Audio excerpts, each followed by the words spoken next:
Assalamualaikum warahmatullahi wabarakatuh. Perkenalkan, kami dari kelompok 11. Di sini kami ingin mempresentasikan hasil tugas kami, yaitu tugas etika profesi dengan tema analisis etika dan dampak sosial pelanggaran privasi global dengan studi kasus Facebook Cambridge Analytica. Yang saya hormati dosen pengampu Pak Adi Wahyu, pribadi SSI MKOM. Sebelum kita melanjutkan ke isi dari PPT ini, izinkan kami untuk memperkenalkan diri kami terlebih dahulu. Perkenalkan, nama saya Muzaki Abrar dengan NPM 4524210071. Dan saya Muhammad Ria Al-Kadi dengan NPM 4524210058. Saya Muhammad Gibran Ferdian dengan NPM 4524210067. Saya Muhammad Arkan dengan NPM 4524210114. Saya Dapari Tirto Aisi, NPM 4524210136. Next.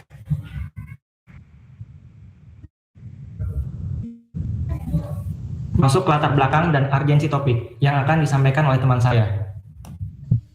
Oke, kita masuk ke latar belakang dan urgensi topik.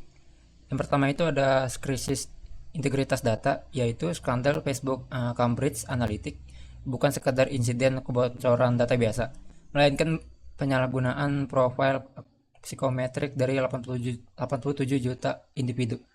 Dan yang kedua ada titik balik sejarah, yaitu kasus ini menjadi bukti bahwa big data dapat bertransformasi menjadi senjata kognitif yang mengancam privasi global. Dan yang ketiga ada tujuan eksploitasi, yaitu merekayasa opini publik dan memanipulasi kehendak bebas manusia dalam proses demokrasi global melalui pengolahan data masif.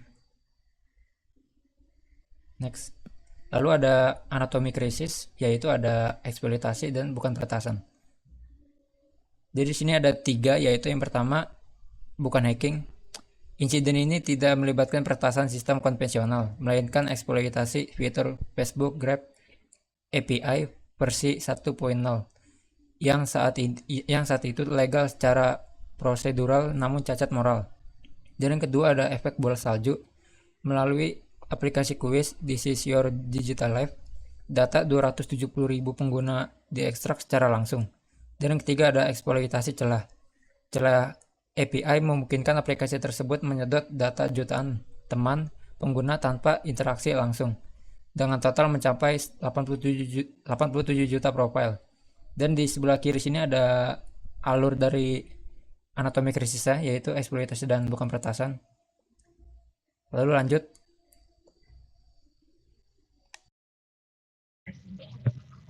Selanjutnya ada kegagalan mekanisme informed consent. Yang pertama ada etika profesi IT. Informed consent atau persetujuan dasar itu bertujuan menghormati otonomi pengguna, bukan sekadar informalitas administrasi. Yang kedua ada manipulasi desain. Terjadinya manipulasi desain sistem yang secara sengaja mengaburkan luasnya cakupan pengambilan data dari pengguna aplikasi.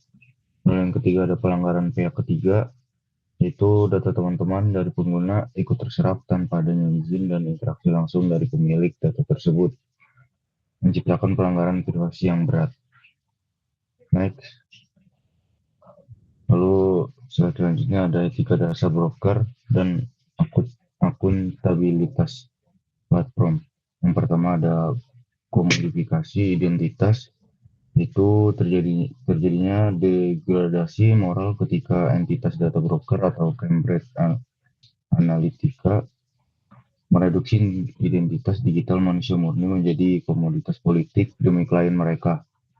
Lalu yang kedua ada kelalaian profesional atau negligence, yaitu Facebook mengabaikan tanggung jawab pengawasan terhadap aplikasi pihak ketiga, yaitu third party monitoring. Lalu ada Yang ketiga ada abaikan privasi. Platform terbukti menempatkan metrik pertumbuhan perusahaan di atas prinsip keamanan dan privasi by design.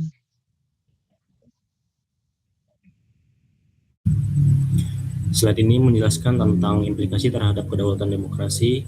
Yang pertama ada model psikometrik, yaitu data yang dicuri diolah untuk memetakan kepribadian, ketakutan, dan bias personal setiap individu menggunakan model Ocean.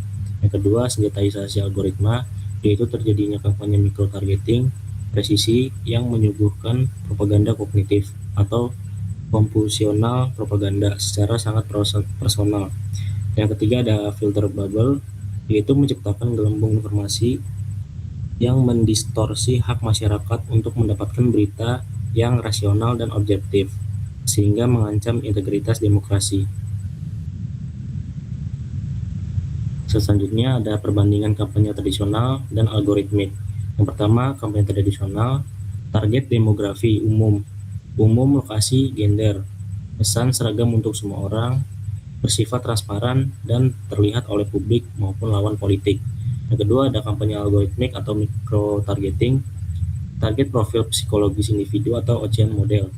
Pesan dikostumisasi berdasarkan ketakutan atau bias individu.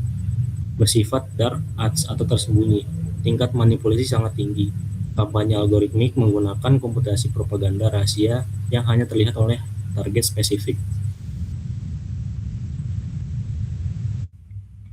Lalu di sini masuk ke bagian analisis yurisdiksi dan hukum Indonesia. Nah, yang pertama di sini ada UU Pelindungan Data Pribadi nomor 27 tahun 2022.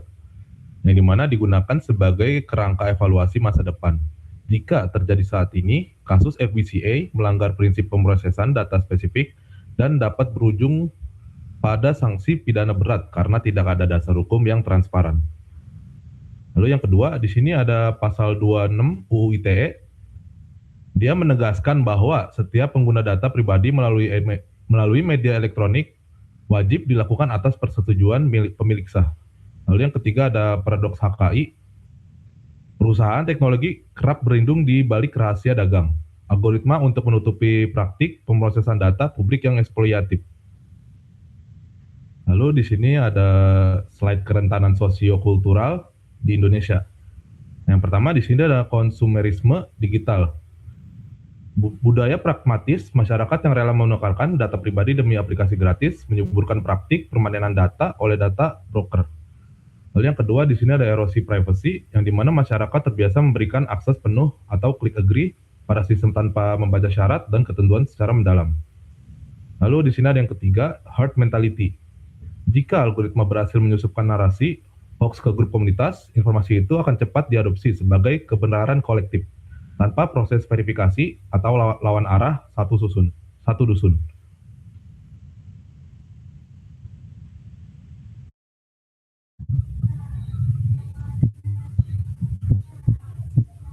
Nah, di bagian sini saya ingin menyimpulkan dan sekaligus memberikan rekomendasi strategis dari pembahasan sebelumnya.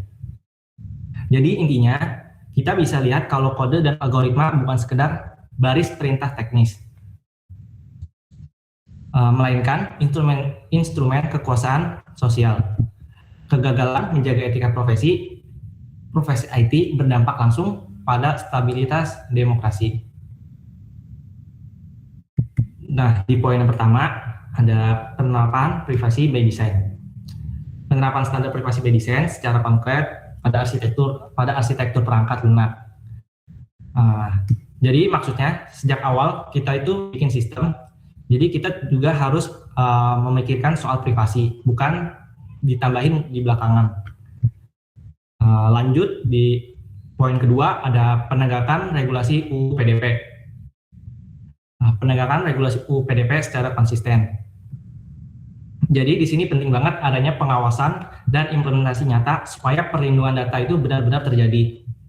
Lanjut di poin ketiga, literasi digital. Peningkatan literasi digital kritis di masyarakat untuk memitigasi resiko manipulasi algoritmik. Artinya, masyarakat juga harus paham bagaimana algoritma itu bekerja, supaya tidak mudah terpengaruh atau dimanipulasi. Nah, dengan begitu pengguna bisa lebih bijak dengan menggunakan teknologi. Next. Sekian presentasi dari kami. Kurang lebihnya mohon maaf. Wassalamualaikum warahmatullahi wabarakatuh.